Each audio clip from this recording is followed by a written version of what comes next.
Kaseng kitrai trok hapo kalama JHTOA Truck Owners Association JHTOA kala Weng yaka jingiakhih kaba klembu por haka kendai terik risau. Hadien baka senjuk ki karkhana penmi kendau bilan ki badan haka than East JHTOA Hills District kila menjor ban ai bha ban ket saupo teli ki truk haka sngi. Yaka ne karai la shem hadien ka jingialang ka JHTOA ki senjuk ki karkhana dau bilan ka East JHTOA Hills Truck Owners and Transporters Association bat ka Bor Senchar District jang ka East JHTOA Hills District. Kani ka jingialang kala yakon ban ai mar saupo truk sngi ya ka JHTOA bat ka JHTOA.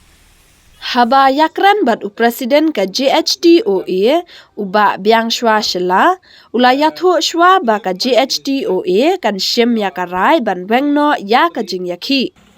Kaladon ka jingialang penbed hapadeng ki Bor Penyat District jang ka East JHTOA Hills bakan top u additional deputy commissioner but superintendent of police. Ka JHTOA kumjo ka senjuk ki karkhana penmi kendau bilat hapo kalama JHTOA Hills Cement Manufacture Association bat ka East JHTOA Hills Truck Owners and Transport Association JHTOA ban yakran ye ki mat jingdawa jang ka JHTOA.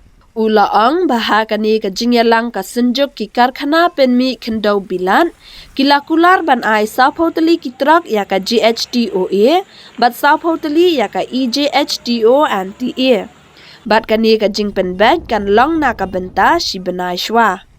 Ha ka ju kapor ulaang ba ka office UDC bat SP ken ban ai kat kum ka jingdon ki kali hapadeng kini ki arseng ka JHTOA bat JHTOA.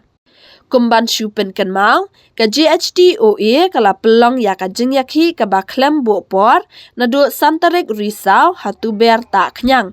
Namar baki karkhana penmi kendau bilan ki badan hakathan lum shnang wa yajer bat thang sky nakapor sakapor ki thok palan ha kabaya dei bat kaket kaba.